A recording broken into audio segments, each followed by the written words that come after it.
Yes. All right. Yes, I have not. Yes. All right. I know I have not uploaded in a minute, but I will. I put out the Zet's reaction of what I think about that show coming out. Yes, I plan on reviewing that whenever that's done. Can I watch the show first? Okay. Look, I will. All right, fine. I will. I'm gonna put it out. Right. Go. I don't know why I don't record out here. I should. Anywho. Hello and welcome to KamenRider Blackman, where it's our 7-year anniversary! Started from the bottom, now we're here. Started from the bottom, now my whole team fucking here. Started from the bottom. 7 years. 7 straight years. And apologies in advance that last year we did not get to celebrate the 6th-year anniversary. This stuff happens, and eventually around that time I needed to get a new tablet. But we are back, and we are celebrating 7 straight years. 7. Man, thank you to anyone who has been around since the beginning. Thank you to anyone who has tuned in for every video. And just thank you to anyone who's subscribed. It has been such a journey, now being 7 years. I remember when I started this channel back when I was in college, and over time things have changed. I have a job. I'm currently working, and yeah, I still try to find time to do this just for fun. And I know from a poll that I put out, I want to say like a week or so ago, that you guys have been missing me upload. And to that, I want to say thank you. Just thank you for being here. Thank you for tuning in. Just thank you for watching. And so, to celebrate 7 years, I normally would put out what you guys would want to see in advance, or I would surprise it. But thankfully, I had a video in stored. If you guys remember a couple of months back where I put out a poll where I was preparing to review KamenRider Gotchard, to which, by the way, my next video after this will be the Gotchard review. And I put out a poll seeing whether or not if you guys would want to see the Geats Gotchard team up. I'm trying to remember the full name right now, but it's a mouthful. Like, Geats Gotchard Strongest Gotcha Opera. It was a long ass title, but that video I didn't upload at all, but thankfully I have it saved, and I'm putting it together just basically, yeah. That's today's video to celebrate 7 years of KamenRider Blackman. So that said, sit back, relax, and happy anniversary.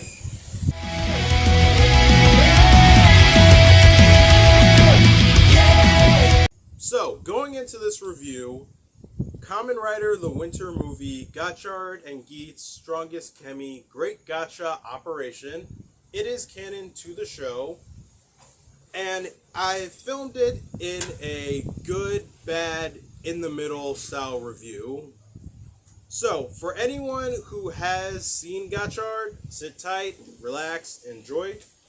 But if you haven't seen the show yet, I would probably recommend checking out the Gotchard review video first. That will hopefully come out next week for context on the show, and, well, enjoy. And I'm going to start off first with the in the middle, since I'm going to give my thoughts on this movie at the very end, since I'm still getting them together right now. So, the in the middle, the plot. The plot is very filler-esque at the start of the movie, if I'm being honest. And it's definitely filler-esque because compared to everything else that happens in this hour and 30-minute movie, but this is what was promoted and advertised. The Geats writers and the characters from Gotchard come together to basically capture chemies, all because of a game put together by the arch wizard Chemy Wizard X. That's the first portion of the movie, and I guess my only question about it is, why are the Geats writers there? It just feels so, I don't know how do I put it. It's kind of like when watching Beyond the Generation. Like, it's a revised movie, but the Saber characters are there for no reason whatsoever. They just feel random. And shoot, now that I think about it too, with literally how this movie pans out, it kind of reminds me of how writer crossovers used to be written, where one writer has their own separate story, and then another writer has their own separate story, and then team up, big battle, happen all right now. But it's different since we see both shows together for both portions. It's just, like what I said, the first portion of the movie, it just feels so filler heavy, and it's just there to pan to eventually get to the big, well, build up. Oh, and so I don't forget this, because I do feel like the inclusion of the Geats writer is random.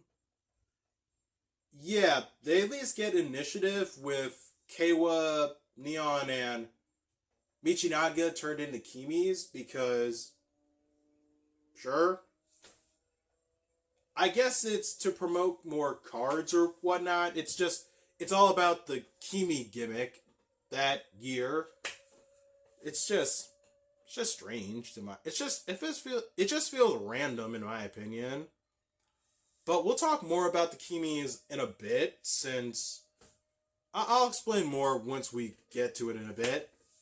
And I guess one more thing that's in the middle, which, holy crap, I just realized there are like these three things that are in the middle.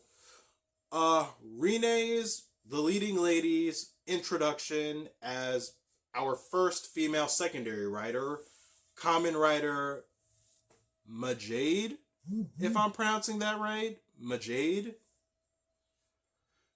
Okay, so our introduction to our first female secondary writer, I found it a little weird.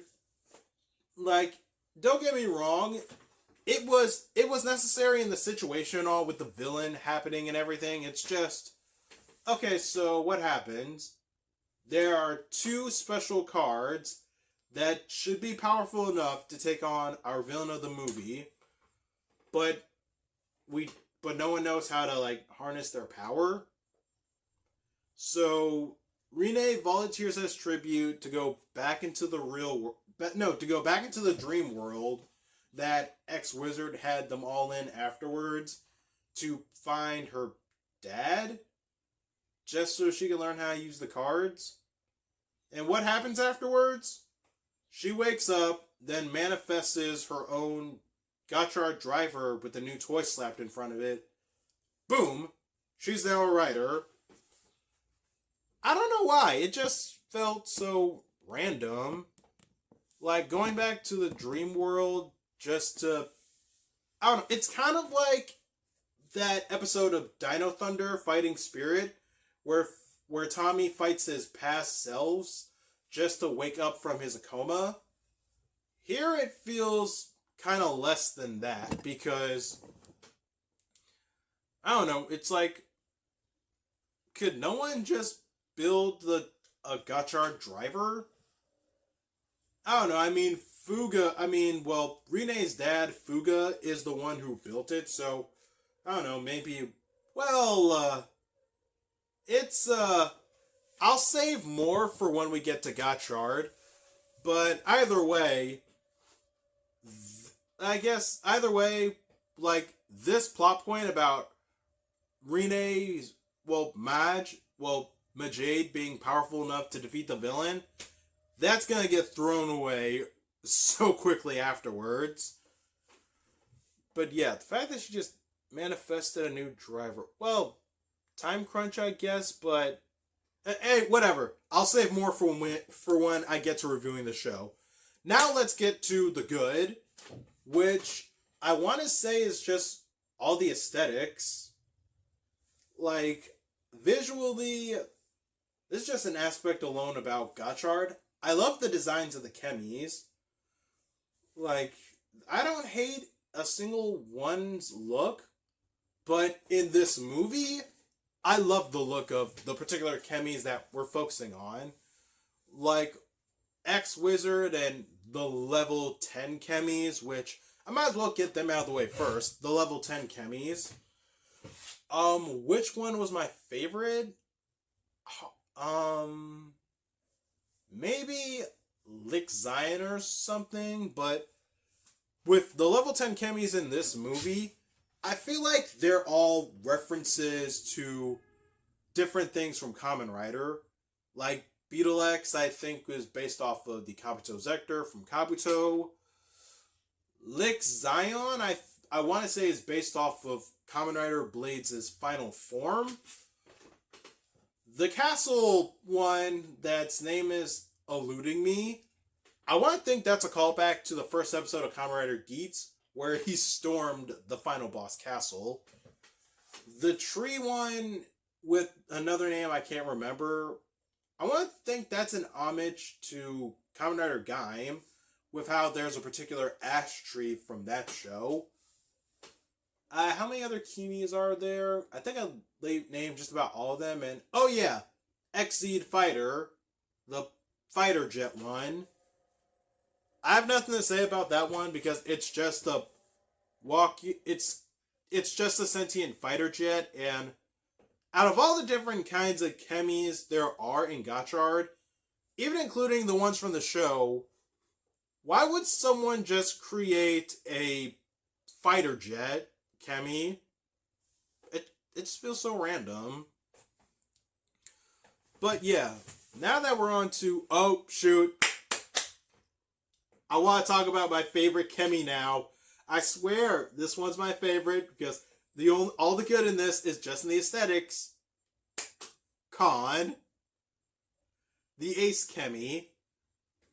It's completely based off of Geats 9, and I love everything about Kon. I love its design.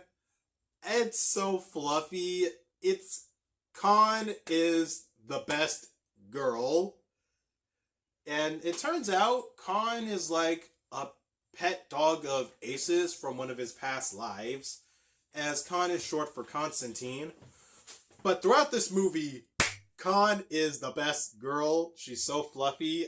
I want to pet her.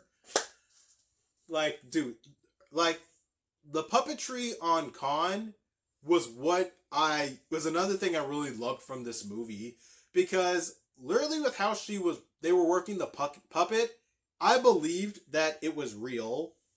Kon, best character in this movie, best character. And oh my god, just for one negative, I hated how Kon was abused in this movie. I hated it. Like, how dare this movie abuse this fluffy girl? Even in the backstory with Ace, because like what I said, Kon was Ace's dog in a past life. And one thing that just really annoyed me was how Kon died, because it was hit by a truck.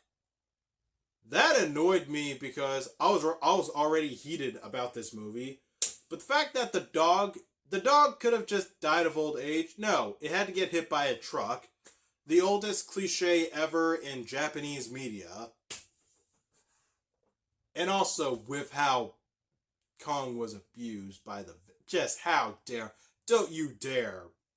Kon is to be protected at all times. Swear to God. Right next to Koda, Kong is to be protected at all times. I guess while we're still on the other Kimi characters, the X-Wizard was also another great character. Like, I like the design, and he just wanted to have fun. He wanted to play games. It's like, it's not his fault that they were tricked by the villain of this movie. But yeah, X-Wizard, I liked him. Fun character. So, he just wanted to have fun. He wanted people to be happy. I loved it. I guess while we're now getting into like the bad, I almost thought for a moment that the characters from Geats were going to be out of character in this. Specifically Ace, but no, he wasn't. He was still fine. But which is going to drive me crazy. It's going to drive me crazy once I get to him. To which, by the way, we're now at it. The bad. I hate how this movie writes our main protagonist as an idiot. Seriously, it's a night and day difference between Hotaru in the show and Hotaru in this movie. Like I said, I'm currently watching Gotchard now, and I can tell the difference. Like, in the show, Hotaru is overly eager, but he's not stupid to the point where I want to punch him in the back of the head.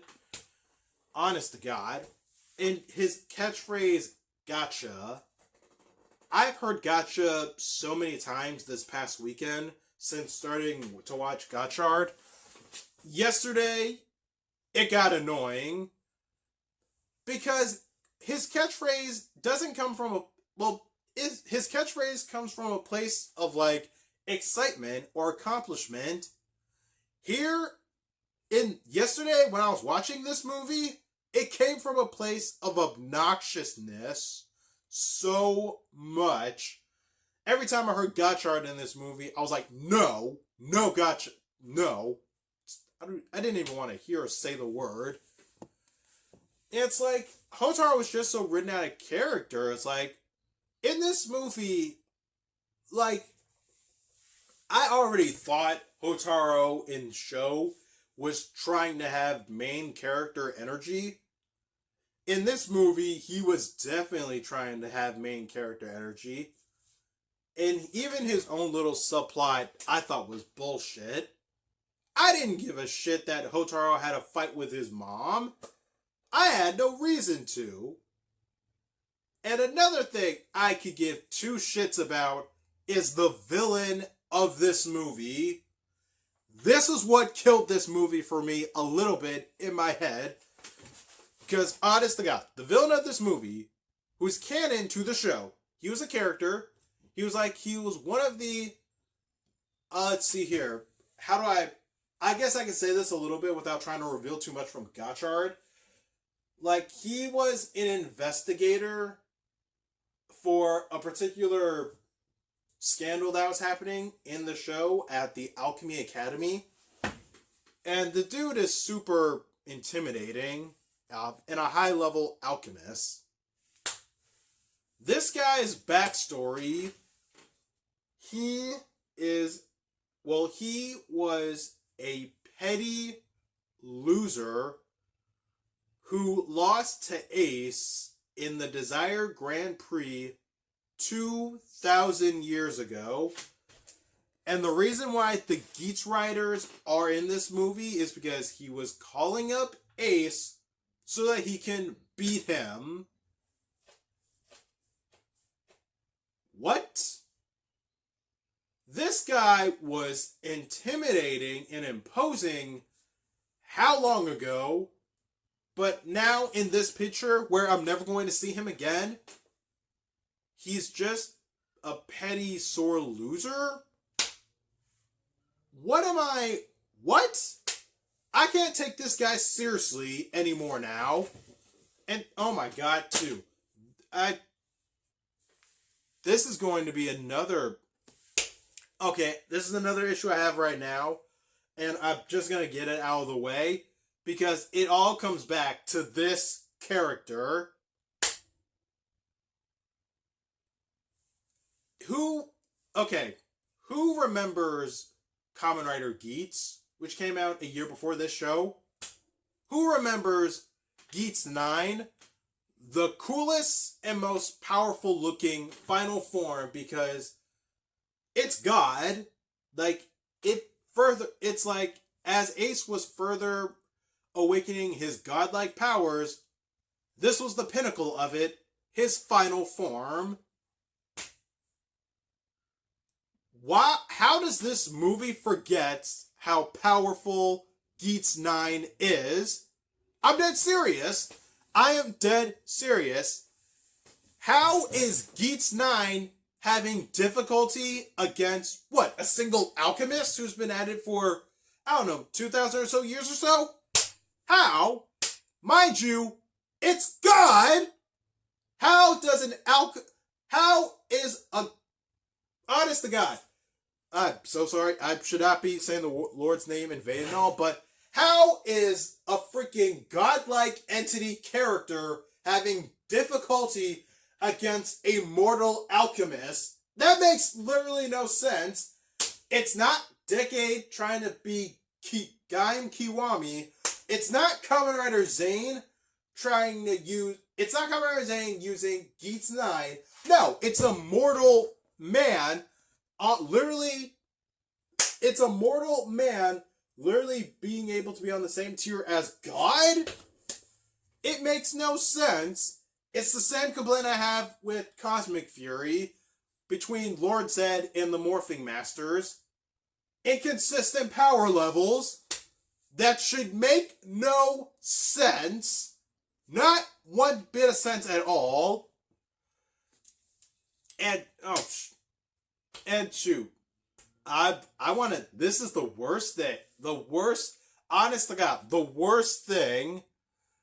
I'm holding up back on the worst thing right now, but no, it's since I'm talking about this character anyway, might as well wrap it up with this.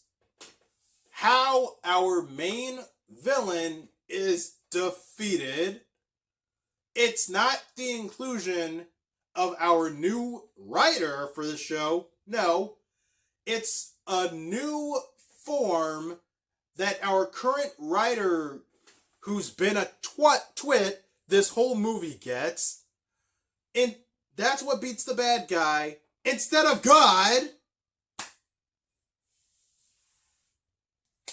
Honest. I swear, this is what kills the movie for me so much. After the whole Kimi hunting, everything else makes no damn sense. I refuse to take anything else seriously. Like, this guy makes Lothar from Ninja Storm look reasonable. Swear. This is like, oh my god. Like, I need to get that out of the way because I wanted to get the thing that pissed me off the most just out there in the open. Because, shoot, this next thing that doesn't bother me so much, the pacing. Compared to talking about the main villain, the pacing is literally nothing. It's like sandpaper. I checked to see how much time was left from this movie 3 times because the writers just kept going. Like, I don't care how long the movie is as long as there's nothing to complain about. But I have a lot to complain about. Okay, so revealing of our main villain, no big deal. There's a fight, yeah. To which Tycoon and Nago just get sidelined to, I guess, to protect the other side characters, so okay. But what happens afterwards? Majade debuts. She beats the main villain. Hooray! Supposedly. Main villain's not defeated. He comes back. And, oh my god. Kong gets absorbed by this guy. I said Khan is to be protected at all times. This shit is why. Then again, it's not the introduction of our secondary writer that beats the main villain. No, it's a new form that our current writer gets that does him in above everything else. It's just, the new form wouldn't be such a problem, but Hotaru has been such a twit this whole movie that it pisses me off so much. But back to the pacing, the writers just kept going. Once we stopped somewhere, they just kept going. So the pacing is literally rock, paper, scissors, shoot. Again, rock, paper, scissors, shoot. Again, rock, paper, scissors, shoot. Oh my lord! And I'm saying the Lord's name in vain too much. That's what I gotta stop. I gotta stop. Okay, dead serious. I gotta stop. But oh my god! After that, this movie just ticked me off so damn fierce. But with all things considered, how do I feel about this movie? I mean, hard to say.